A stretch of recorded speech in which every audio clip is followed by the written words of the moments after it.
My name is Jagan, and if you're listening to this, I want you to know one thing first. I used to be terrified of English, not just the grammar, not just the vocabulary, but the sound of my own voice trying to speak it. I was born in a small town on the eastern coast of India, a town where fishing boats lined the shore and children chased kites through dusty lanes. We spoke our native language proudly, and English was something we memorized for exams, not something we ever used. My father ran a mechanic shop. My mother worked in a tailoring unit from home. Life was honest and hardworking. But somewhere deep inside me, I always dreamed of being something more. Someone who could speak confidently, travel the world, and share big ideas. English, I knew, was the bridge to that world. But the bridge looked broken. My English teacher in school had good intentions but poor pronunciation. Most of us learned English like we were solving math. Fill in the blanks, choose the right option, memorize 10 words for homework. I passed the tests but failed every time I tried to actually speak. The turning point came during an inter-school quiz competition. I had studied hard.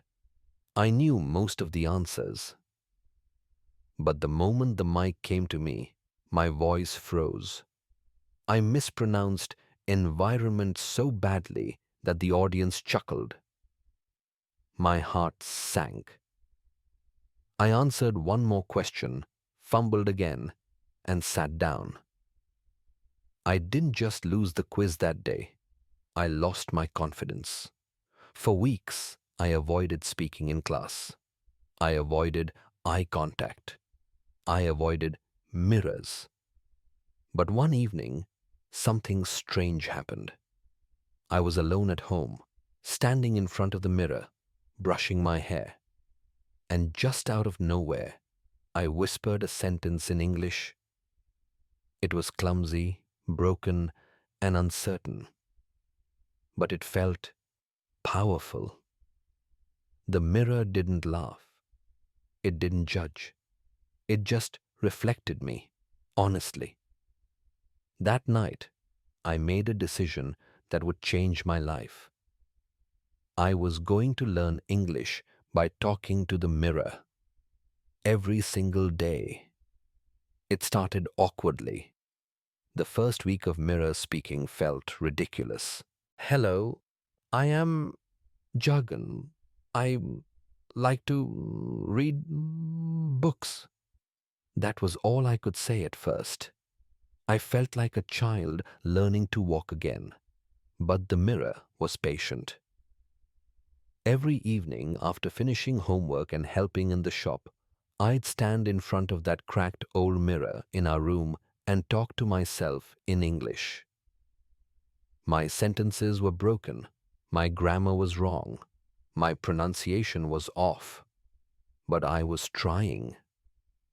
And in that trying, something magical began to happen. I started hearing my own voice, not as a stranger, but as a learner. I no longer feared mistakes. In fact, I welcomed them, because every mistake meant I had just discovered something I needed to improve. Every fumble was a seed for growth.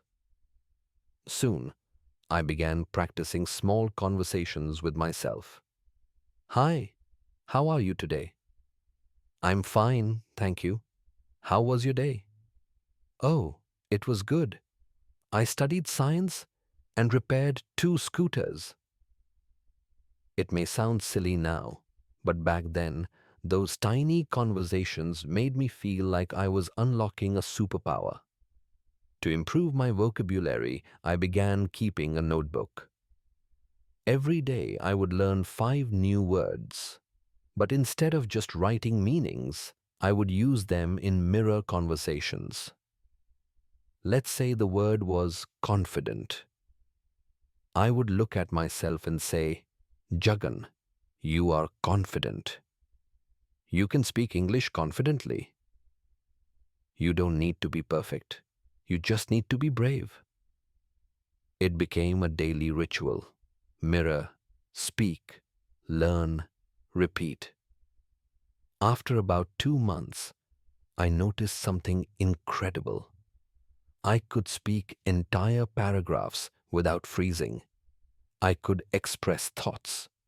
My fluency was still imperfect, but I could actually speak, and I loved it. One day, my cousin Rahul came to visit. He noticed my old notebook full of English words and asked, "Hey, you learning English or something?" I replied confidently, "Yes, I practice with the mirror every day." He laughed. "You talk to yourself?" "Yes," I smiled. "And that's how I'm getting better." He didn't laugh after that. In fact, he asked if he could try it too. That's when I realized something important. Courage is contagious. The mirror stopped being just a piece of glass. It became my audience, my teacher, and in many ways, my first real friend in the English-speaking world. I started doing role plays, pretending I was a shopkeeper speaking to a customer or a host introducing a guest at an event. Good evening, ladies and gentlemen. Today, I'm honored to welcome you. Sir, the price of this item is 350 rupees. Excuse me, can you please help me find the nearest bus stop? These little scenes turned my mirror practice into an exciting game. Each evening, I would challenge myself to speak longer and better. But the real test came at school. We had a new English teacher. Her name was Mrs. Sharma, strict, smart, and sharp. She announced that each student had to prepare a 2-minute speech on my dream.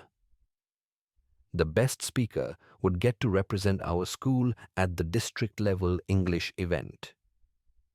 Most students groaned. I froze.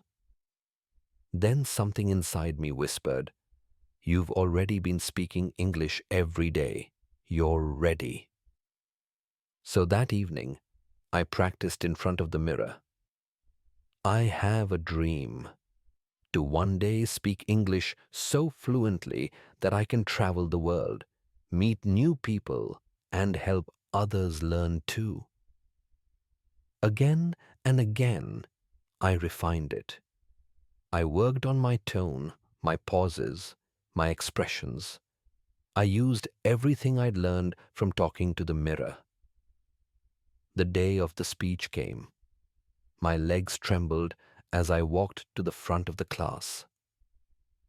But I remembered my mirror. I imagined I was speaking to it. And I delivered that speech like I never thought possible. When I finished, the room was silent. Then, slowly, applause began. Mrs. Sharma smiled, a rare and powerful thing. "Very well done, Jagan. Your pronunciation and clarity are impressive. Did you attend coaching?" I smiled and shook my head. "No, ma'am, I practiced with my mirror." Her eyebrows lifted. Then she said, "Whatever you're doing, keep doing it." And just like that, I was selected to represent our school. The school chose me to speak at the district English talent competition. It was the biggest moment of my life so far. The venue was a grand hall in the nearby city. Velvet curtains, shiny microphones, and neatly dressed students from top English medium schools. I felt small in my plain shirt and village accent. But I had something they didn't. I had the mirror. Every evening, before the competition, I practiced my speech in front of it. I timed myself, corrected my facial expressions, worked on my pronunciation, smiled, breathed, and most importantly, I believed. I wasn't speaking to impress anyone. I was speaking to express something real. The day came. I stood backstage, gripping the mic. Then they called my name. Contestant number 17, Jagan from Govt, High School, Dandikuppam. My legs were shaking again, but I took a deep breath and remembered, you're not alone. The mirror is still watching. I stepped onto the stage. I looked at the audience. Then I began. Good morning, everyone. My name is Jagan. I come from a village where people dream, but few believe those dreams can come true. I'm here today to tell you that learning English has changed my life. My voice became stronger with each word. I shared how I practiced alone, how I made mistakes, how I taught myself to be brave, even when I was afraid. When I finished, the audience stood up and clapped, not because I had perfect grammar, but because I had a story, a real one. After the event, one of the judges walked up to me. He was a professor from a top university. He said, Jagan, your English isn't just good, it's alive. You speak from the heart. Where did you learn? I smiled and said, from a cracked mirror in my small room. That day changed everything. People at school started treating me differently. I was no longer just the quiet village boy. I was Jagan, the one who spoke in English on stage. But the real transformation, it was inside me. I had learned one of life's most powerful lessons. You don't need a classroom to learn. You just need the courage to begin. After the speech competition, my life didn't just change, it accelerated. The English teacher at my school, Mr. Naveen, called me to the staff room one afternoon. I thought I was in trouble, but he handed me a book, Wings of Fire by Dr. APJ Abdul Kalam, in English. He said, Jagan, I think you're ready for this. It wasn't easy at first. There were so many words I didn't know. But I had developed a method now, the mirror method. I read a paragraph, underlined unknown words, looked them up, and then stood before my mirror. And I read it again, aloud, not just to understand it, but to feel the words, hear them, own them. My pronunciation improved, my vocabulary expanded, and something even more magical happened. I started thinking in English. That was the moment I realized. When you speak alone long enough, you're no longer alone. You're building a version of yourself that the world hasn't met yet. That version of me was becoming confident, not arrogant, but grounded. I began helping others in my class who struggled with English, not as a teacher, but as a friend. I formed a small group called Speak Up Club. It was just 4 of us in the beginning. We didn't have much, not even a blackboard. Just ourselves, a few torn books, and my mirror that I brought to school in a bag. Each day after classes, we would gather in the corridor and practice speaking. One student, Suresh, couldn't even say his name in English without stuttering. I told him, it's okay. I was like that too. I made him stand before the mirror with me. We said, hi, my name is Suresh. 10 times, then 20, and slowly he started believing. The mirror had become more than a piece of glass. It was a teacher, a friend, a silent motivator. We didn't just practice English. We shared dreams. One girl said she wanted to be a nurse in Dubai. Another wanted to become an English teacher. We believed in each other, and more importantly, we believed in ourselves. One day, a government official visited our school. He heard about our small English group and sat in on a session. He was stunned. He said, "How did this happen? Who trained you?" Everyone pointed to me. I pointed to the mirror and said, "This," and the willingness to look stupid while getting better every day. The official made a report. A few weeks later, we received a small grant to buy second-hand English books and even a laptop. We were overjoyed. But my mission was growing bigger than my village. Because now I had a new dream: to teach the mirror method to thousands of students across cities, towns, and forgotten villages. Not just to help them speak English, but to help them believe in their voice. By the time I finished school, something had changed inside me forever. I was no longer just a boy from a village who wanted to learn English. I was someone who had discovered a method, and now I felt responsible to share it. After graduation, I got admission into a government college in the nearest city. It was exciting, terrifying, and overwhelming. Everything at once. My English, though fluent now, still carried a strong accent. And the city, students noticed. Some smirked, some mocked. But I didn't shrink. I smiled, because I knew something they didn't. Fluency is not about sounding foreign, it's about sounding fearless. I continued practicing the mirror method in my tiny hostel room. But now, my mirror was virtual. A cracked phone screen and a camera app. I recorded myself, watched it back, and improved every day.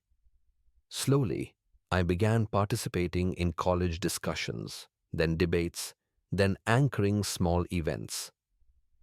Each time, my voice grew steadier, not perfect, but powerful. Then came the turning point. My college was hosting a regional youth conference. Students from 5 districts were attending. The theme: India Speaks Youth Voices for Change. One evening, the organizing committee was short one speaker. Someone dropped out. A senior jokingly said, "Let's send the mirror boy. He always talks to himself anyway." They laughed. I didn't. I stood up and said, "I'll do it." They agreed, mostly because they had no choice.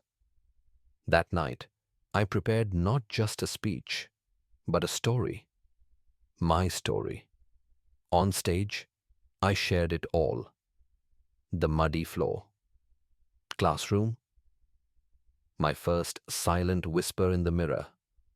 The fear of being judged. The joy of hearing myself speak without trembling. And how one cracked mirror helped me connect with people around the world. I ended with this line: if you're waiting for someone to teach you how to speak, stop. Start with your reflection. That's your first audience. Speak to it until the world listens. The room was silent for a second. Then came a standing ovation. I felt something rise in me, a deep, unshakable purpose. After the event, students and teachers came up to me asking, "How exactly did you use the mirror method? Can you teach our school? Can you speak on our podcast?" One message even said, "You gave me the courage to speak for the first time in my life." That's when I created a small online page called The Mirror Method and uploaded my story. It went viral in a way I never expected.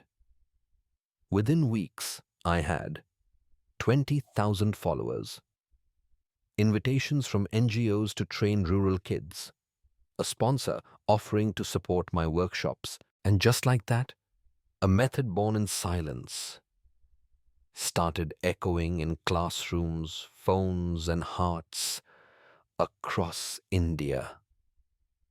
After that youth conference, my life changed. Not overnight, not with magic, but with momentum. Every message I received was a reminder. I wasn't just healing my own voice anymore. I was helping others find theirs. With the help of a kind mentor from college and a few volunteers, I started organizing weekend sessions for students from rural backgrounds. We called it mirror circles. We didn't have fancy classrooms or expensive tools, just mirrors, notebooks, and raw courage. We'd sit in a circle and take turns, speaking to our reflections, sharing our fears about English, practicing small speeches and greetings, cheering each other on when the voice cracked or the grammar stumbled. The rule was simple: no laughing at mistakes, only learning from them. And it worked. Kids who couldn't say their names confidently began reciting poems. Young girls who were told to stay silent started reading news articles aloud, beautifully.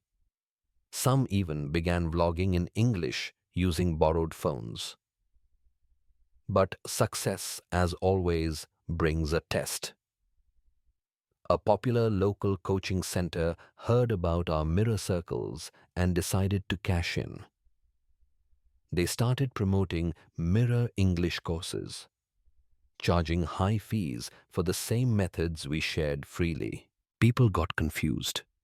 Some thought we were part of that business. Others accused us of copying. It hurt. For a while I wanted to stop. But then I remembered my why. I didn't learn English to get rich. I learned English to get free and help others feel free. So I went online again and told the truth. Where I came from, how I learned, and why I would never charge a single rupee for the basics of the mirror method. That post gained over 1 million views. And with it came something I never imagined. A call from a global education platform. They had seen my story and offered me an opportunity to speak at an international online youth summit. Topic: Innovative approaches to language learning in marginalized communities. I blinked at the email, unsure if it was real. I'd only ever spoken to my reflection, classmates, and a few hundred students at best. Now, they wanted me to speak to an audience spread across 40 countries. I accepted. And on the day of the summit, I wore the same shirt I'd worn during my first speech back in college, a symbol of how far I had come. I told my story again, but this time with slides, stats, and video clips of the kids from my village speaking fluent English. The hosts were stunned. One of the panelists said, "This isn't just a method, this is a movement in the making." When the session ended, my inbox was flooded with partnership offers, requests for interviews, schools across the world asking how to replicate mirror circles, and most heartwarming of all, videos of children in remote villages introducing themselves in English with confidence. That night, I stood before my mirror again. But this time I wasn't practicing. I was thanking the silence that gave birth to my voice, thanking the mirror that never judged me, thanking the boy who didn't give up when everyone else did. And then I whispered to my reflection, we did it, but we're just getting started. Months after the summit, my life became a whirlwind of new experiences. I was no longer just Jagan, the boy who spoke to his mirror. I had become Jagan, the mirror method mentor. At first, it felt surreal. Zoom sessions with students from Kenya, Indonesia, Brazil, even a small classroom in Norway. All of them eager to understand how speaking alone could change the way they learned English. And do you know the most beautiful part? When I asked them why they wanted to speak better English, the answers weren't about jobs or degrees. They said things like, so, I can share my ideas confidently. Because I want to connect with people all over the world. Because my parents never had this chance, and I want to honor them. It brought me back to my own why, not for approval, not for marks, but for freedom, expression, dignity. One day, I received a message from a teacher in a tribal school in Jagan. She had just finished watching my summit speech and said, we don't even have full classrooms, but we have mirrors. Can you help us start? I didn't hesitate. I packed my bag and traveled there on my own. The classroom was small, the roof leaked, and most of the kids didn't have shoes. But their eyes, they burned with fire. We taped old mirrors to the wall. I showed them how to say their names. We practiced greetings, role plays, and storytelling. By the third day, a little boy named Ajay stood up and recited a full paragraph about his favorite fruit. In English, without fear. The room clapped. I cried, not because it was perfect, but because it was pure courage. The mirror became a movement. Back in my hometown, word spread that our Jagan was doing something big. Even those who once mocked me started attending our weekend sessions, not out of guilt, but out of respect. And slowly, something extraordinary happened. Villages that once echoed with silence now echoed with, good morning, how are you? I am learning English and I feel proud. One day, I will become a speaker too. We started getting donations. Not money, but mirrors. Old broken ones, hand mirrors, car side mirrors. We used them all. Each mirror held a story. Each reflection showed hope. Then came the call I never expected. A renowned educational foundation invited me to launch the Mirror Method officially, with a digital app, free resources, and translation in 10 languages. They said, Jagan, you've done what governments dream of, igniting self-driven education with zero cost. They offered me a full-time position with a global reach. But I said something that surprised even me. I'll accept on one condition. The core method stays free forever. They agreed. And so, the Mirror Method became a platform, a curriculum, and a community. Thousands of students around the world joined. They didn't just learn English. They learned confidence, self-love, and the magic of talking kindly to yourself. One day, while scrolling through comments on a video of mine, I saw this. I'm 52. I've never spoken English before. I tried your mirror method last week. Today, I told my daughter, I love you in English for the first time. She cried. Thank you, Jagan. That message broke me open, in the best way. I printed it out and pasted it on my own mirror, because that's what this journey was always about. Not just English, not just fluency, but connection. Today, as I stand on actual stages, facing bright lights instead of cracked mirrors, as I speak to thousands not with fear, but with joy, I carry with me every silent conversation I once had alone, every sentence whispered, every mistake corrected, every doubt turned into belief.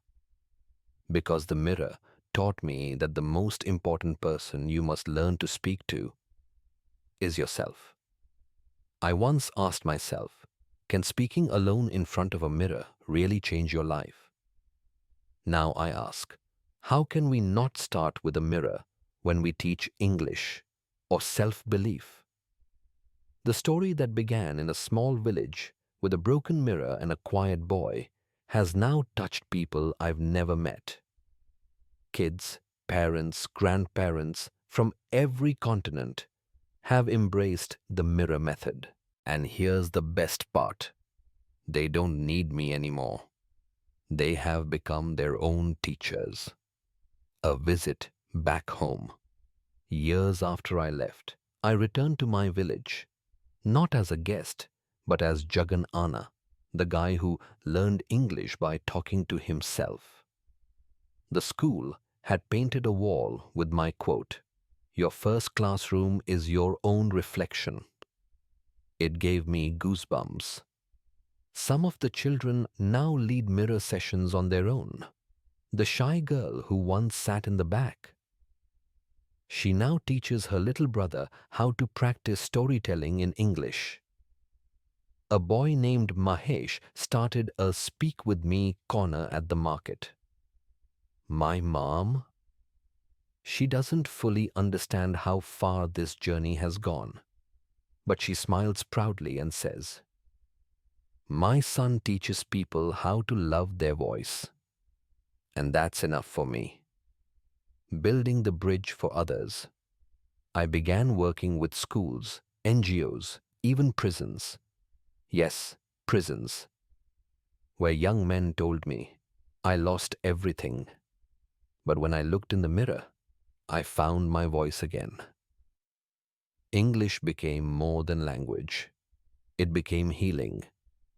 We created a mirror method handbook full of practice techniques, conversation templates, emotional resilience tools, and confidence-boosting activities. We launched a podcast where learners shared their mirror conversations anonymously. It was raw, real, and powerful. One episode went viral. A teenage girl from Afghanistan said, "When I look in the mirror, I don't just learn English. I remind myself that I deserve to be heard." I listened to that one alone, and I cried, again, passing the torch. Today, I spend more time training teachers than teaching students, because I've learned something essential. A method becomes a movement only when others carry it forward. My goal isn't to be famous. It's to make mirrors the most powerful educational tool in every village, slum, and city across the globe. One day, I hope every learner, no matter how shy, poor, or unsure, stands in front of a mirror and says, "I can speak. I will speak. I must speak." Not perfectly, but bravely. One last mirror. Talk. If you're reading this, maybe you're still scared to speak. Maybe you've been told that your accent is wrong, that you're too old, that your grammar is bad, that you're not English material. Let me tell you something. Those are lies. You don't need permission. You don't need perfect words. You just need a mirror and the courage to begin. Stand in front of it Look at yourself and say this: I deserve to speak. I am learning every day. I am becoming better. And I will keep going. Because if a boy named Jagan could do it, without classes, without apps, without anyone, then so can you. And maybe one day, someone will listen to your voice and say, that's the person who inspired me to speak. With love, Jagan, the boy who spoke alone and found the whole world listening.